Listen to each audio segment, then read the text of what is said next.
एक समय एक कथा सुनाता हूँ। ये आदरणीय मुलुकदास साहिब जी ये अरोड़ा जाति में किसान थे, यानी खेती करते थे, बहुत बड़े जमींदार थे। और परमात्मा कहते हैं जो जन मेरी शरण है ताका हूँ मैं दास, गेल गेल लग गया फिर जब तक धरती आकाश। और 100 छल छिद्र मैं करूं अपने जन के काज, अपनी प्यारी आत्मा को इस दलदल से निकालने के लिए 100 छल छिद्र करता हूँ, पता नहीं के वेश बना कर भटकता हूँ। एक नगर में परमात्मा सत्संग कर रहे थे। ये समय समय पर आकर भक्ति जीवित कर जाते हैं दाता कबीर साहब। उसी नगर में मुलुकदास के गांव में 5-4 सेवक थे, गरीब गरीब व्यक्ति। और परमात्मा उनके घरों में रुके हुए थे, सत्संग करते थे। भगत कहते थे जी कल हमारे भोजन करना। 1 हफ्ते के लिए रोक लिया। 5-7 भगत परिवार थे। तो परमात्मा जिस भी घर में जाते उनका उद्धार करने के लिए, उनके कर्म बनाने के लिए, तो सब भगत ये सोचते गुरुजी आए हैं, अच्छा भोजन करवाऊं, यानी खीर बनावें, हलवा बनावें। तो वो चौधरी साहब जो मुलुकदास जी थे, नंबरदार गांव के चौधरी 1 नंबर के, जैसे आजकल सरपंच होते हैं, उसमें नंबरदार की इतनी प्रभुता होती थी। वो तो सुबह सुबह घूमने जाता या घूम कर जंगल से वापस आता खेतों से। तो उधर से क्या होता, गरीब के घर में परमात्मा विराजमान थे और वहां हलवा चढ़ा दिया। हलवे में पात डालें जब कड़े में, तो मैक दूर तक जाया करे।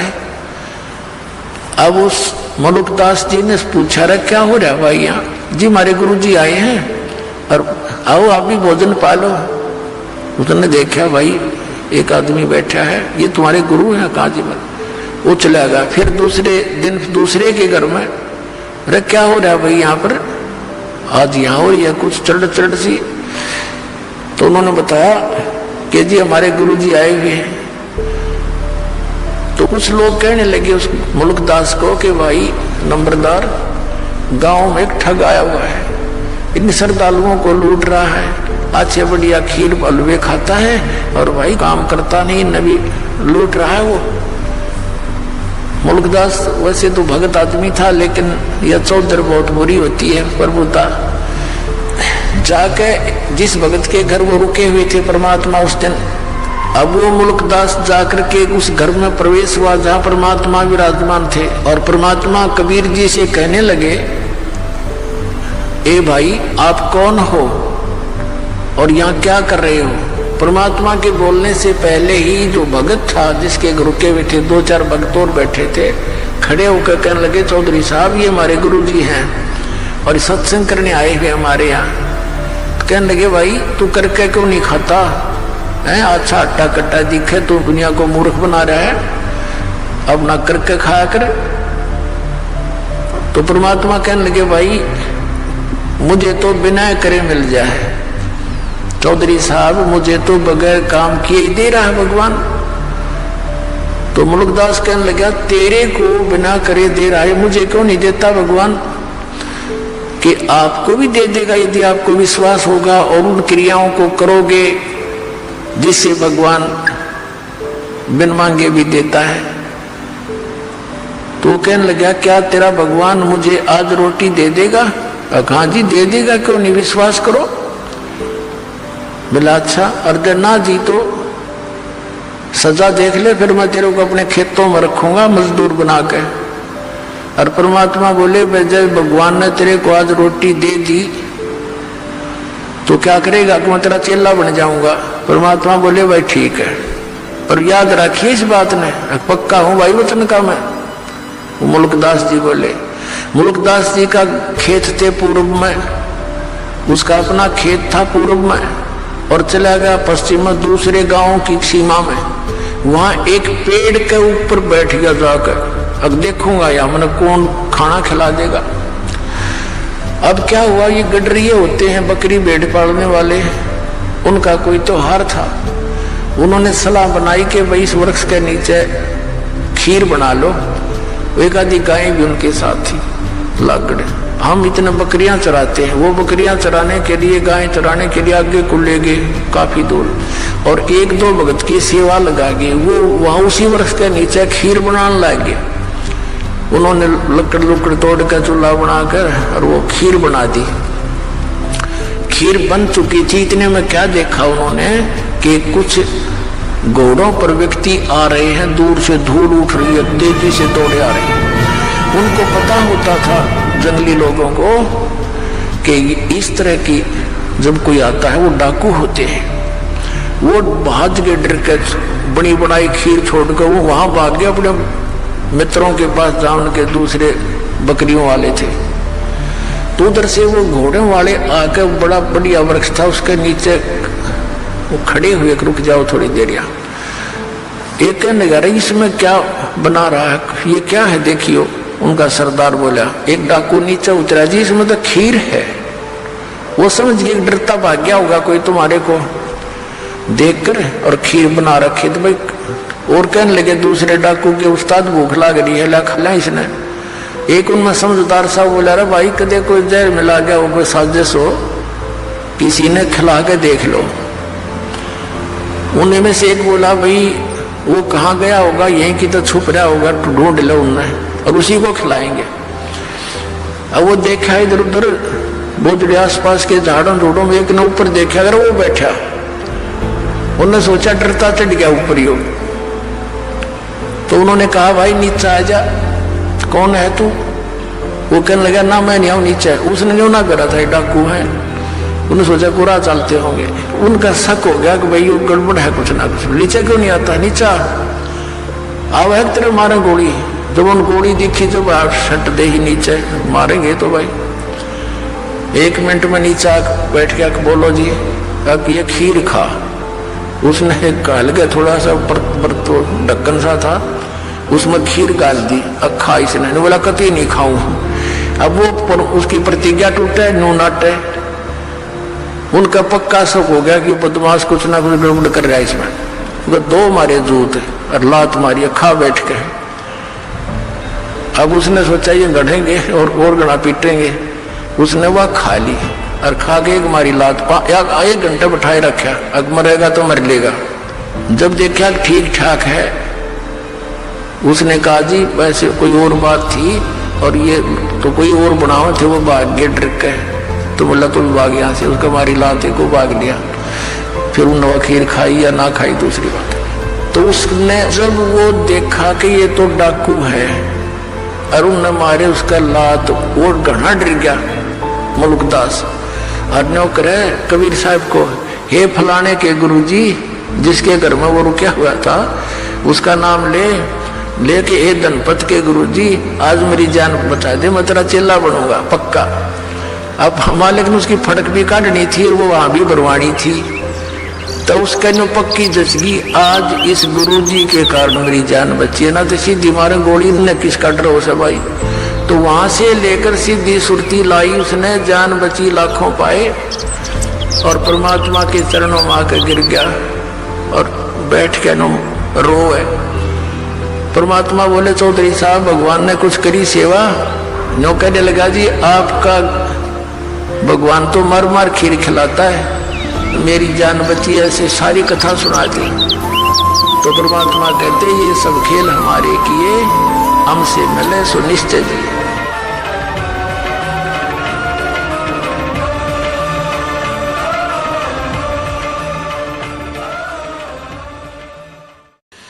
एक समय एक रानी थी, भक्त संत रविदास जी की शिष्या होगी वो। और जब तक वो संत रविदास जी कबीर परमात्मा के सर में नहीं आया था, यानी रहते थे साथ ही साथ वो, लेकिन परमात्मा ने भी उनको शरण में लिया नहीं था, क्योंकि रामानंद जी से उनको दीक्षा दिलाई थी। एक ब्राह्मण था और वो रविदास जी के पास गया और कहने लगा, रविदास जी चल गंगा में नहा के आते हैं। तो रविदास जी कहने लगे, भाई क्योंकि रामानंद जी को परमात्मा कबीर जी ने ये ज्ञान दे दिया था, तो रामानंद जी ने रविदास जी को वो ज्ञान जचा रखा था। तो रविदास जी कहने लगे भाई हमारी गंगा तो हमारा यहीं पर है, सिमरन है, और हम गंगा में नहीं जाते। काफी उसने कहा, नहीं मान्य रविदास जी। तो रविदास जी कहने लगे भाई एक काम करिए। तो ब्राह्मण कहने लगा कि भगत जी कुछ गंगा में कोई पैसे डालने हो दान पुण्य करने खातिर दे दिए, मैं डाल दूंगा। उसने न सोचा था ये 2-4 रुपये दे देगा, कुछ मंगा लिए, कह देगा डाला गंगा में। तो रविदास जी बोले भाई एक काम करिए, ये ले जा मेरा 1 रुपया, और गंगा जी हाथ काट के जो रुपया ले वह यूं हाथ में पकड़े तो दे आइए ना, वापस ले आइए। अब उसने सोचा कौन देखेगा, उड़ा मैं अपनी जेब में डाल लूंगा और कह दूंगा दे दिया मैंने, वो हाथ में पकड़ा था उसने। अब उसने जाकर एक बार तेने बोल दिया, हे गंगा मैया, भगत रविदास ने आपके लिए 1 रुपया भेजा है, न्यू क्या है हाथ में ग्रहण करे। एकदम हाथ निकला बाहर और ले लिया। दूसरे हाथ में क्या निकला, एक सोने का सुंदर कंगन, वो पंडित जी को दे दिया, और गंगा ने कहा ये उस परम संत को दे देना, सोने का कंगन। अब पंडित जी का गया बेईमाना, अग भाई के मेरा फटेगा, रविदास जी ने ठगा ला जेब भीतरली में, और उसने आके राजा को दे दिया। अच्छे पीछे मिलेंगे। राजा ने अपनी रानी को दे दिया। रानी कहने लगी इस आता है एक और चाहिए, ये तो जोड़ा होता है। उसके कुछ पैसे दे दिए, जैसे भी 20, 30, 50 रुपये थे उस कंगन के, पहले महंगे सस्ते होते थे भाव। अब राजा नवबामण फिर बुलाया, पंडित जी बात सुन, एक और लिया, नितरा बकल तारांगे नहीं ले आता। क्यों? उसा कंगन उसने सारा पटक सर पटक लिया, कितना नहीं पाया। वो जब दुखी हो लिया, अकीब जान बच्चा नहीं, रविदास जी के पास चले, शायद वो फिर 1 रुपया दे दे, मैं गंगा में दे आऊं और फिर वहां से मिलेगा मुझे। तो फिर रविदास जी के पास गया पंडित जी, कहने लगे भगत जी आज तेरे हाथ में मेरे परिवार की जान है।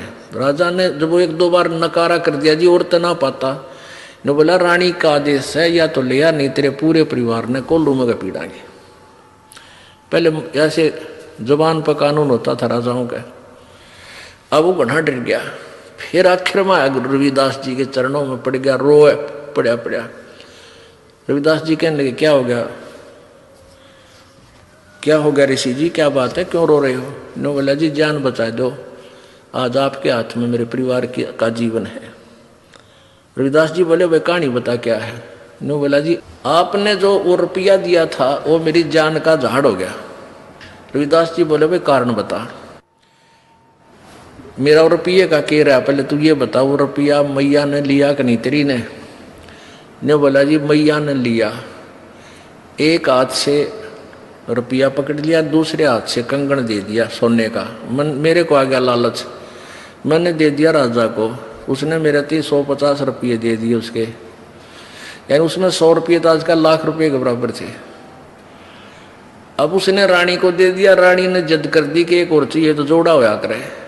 अब वो दूसरा मैं सारा सर पटक लिया, मुझे मिल नहीं रहा, राजा का आदेश से जो दूसरा नहीं लेकर आया था मेरे पूरे परिवार को खत्म करेगा।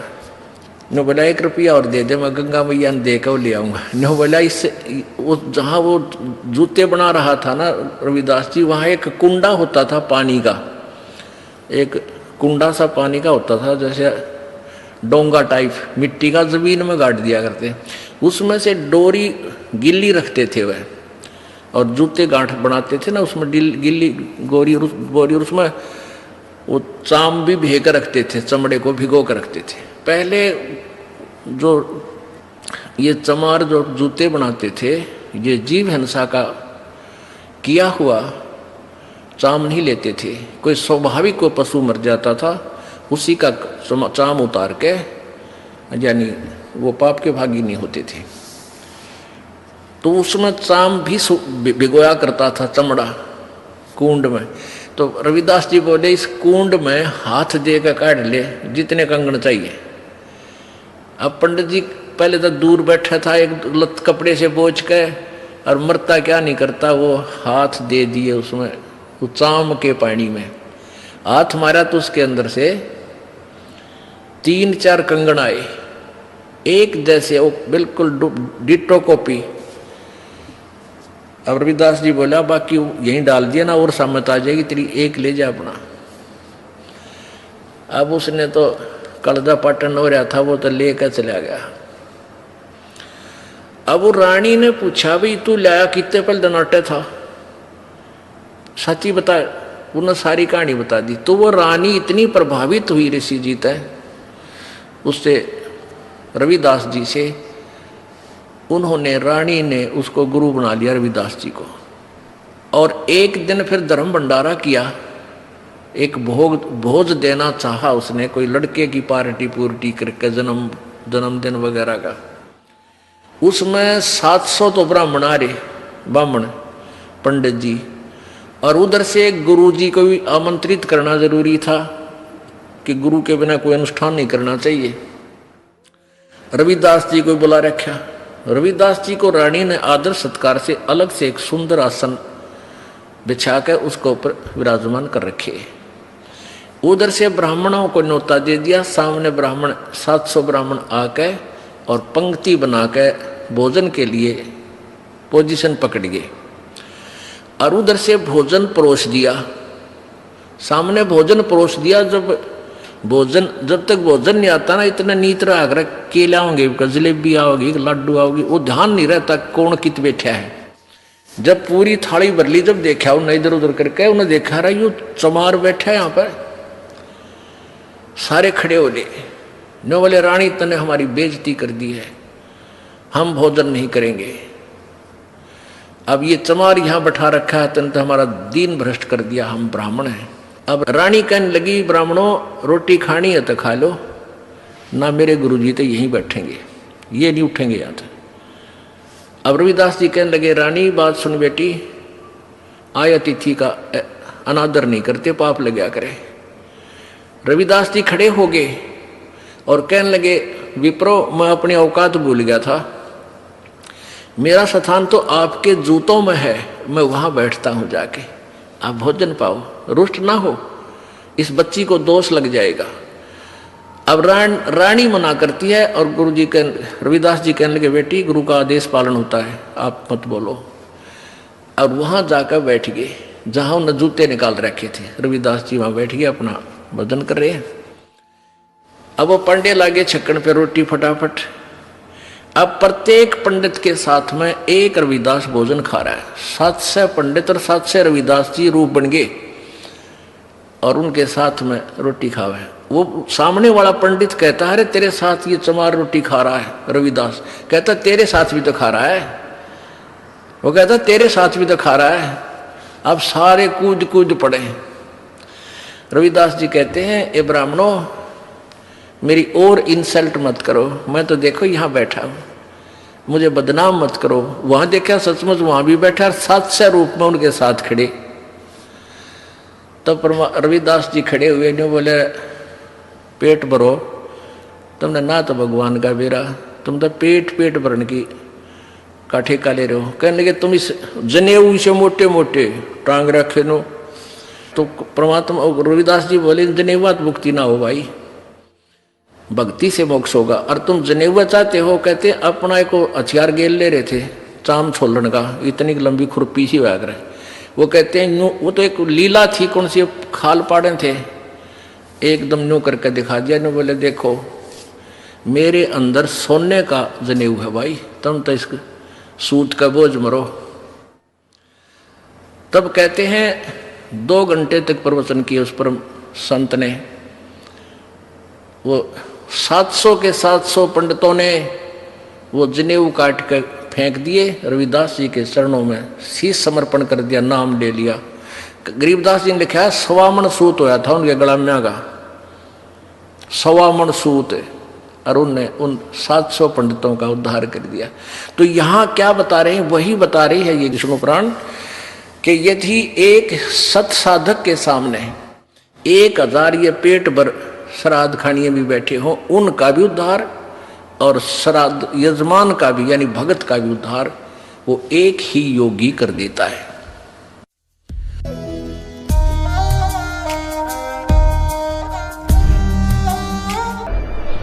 परमात्मा उसको कहते हैं जो किसी की आत्मा नहीं दुखावे। कोई किसी का बेटा नहीं मारा, किसी की बेटी नहीं मारा, किसी का कैंसर नहीं करे, किसी का कोई दुख नहीं दे, केवल सुख सुख दे, उसको परमात्मा कहते हैं, श्रेष्ठ आत्मा। और हम उस परमात्मा को ना समझकर इस काल को परमात्मा कहने लगे। और किसी का बेटा मर गया, किसी की बेटी मर गई, किसी का बाप मर गया, किसी की माँ मर गई, कुंबा का कुंबा घाणी, कैंसर से पीड़ित, हाहाकार मच रहा। ये परमात्मा का लोक है, परमात्मा का लोक सतलोक है, जहाँ दुख नाम की चीज नहीं। आपके ऊपर कैसे रहम हुआ है परमात्मा का, आपको शिक्षित किया। अगर अशिक्षित होते तो आप मेरा पत्थर मारते, ये क्या कह रहा है। और आज कुछ दिनों के बाद देखिए दास को पलकों पे बिठाएगी पूरा संसार। गरीब साध साध सब नेक हैं, आप अपनी ठोरे, जो सतलोक ले जाएंगे वो साधु कोई और। सबसे पहले आप जी ने इस मार्ग पर सफल होने के लिए इस दास के वचन अर्थात जो मर्यादा है उनको लक्ष्मण रेखा समझनी पड़ेगी। जैसे एक बार श्री रामचंद्र जी वनवास में थे करने के लिए, तो उसमें उसका रावण का मामा मारीची एक हिरण बनकर स्वर्ण का सोने का, और सीता जी ने वहां कोई बगीची लगा रखी थी, उसको तोड़न लग गया। सीता ने उसको देखा और कहा, उस पर आसक्त होगी, अपने पति से कहा कि इस हिरण को मेरे लिए लाओ, मुर्दा लाओ चाहे जिंदा लाओ, मुझे चाहिए। श्री राम उनके पीछे चल पड़ा, वो आगे भाग लिया सपेटते, पीछे से आकाशवाणी कर दी, हाय भाई मर गया। तो सीता ने अपने देवर लक्ष्मण, अभी आटा देकर आ जाती हूं, रेखा उल्लंघ कर, ऐसा उसने अपनी सोच से सोचा। अपने आत्माओं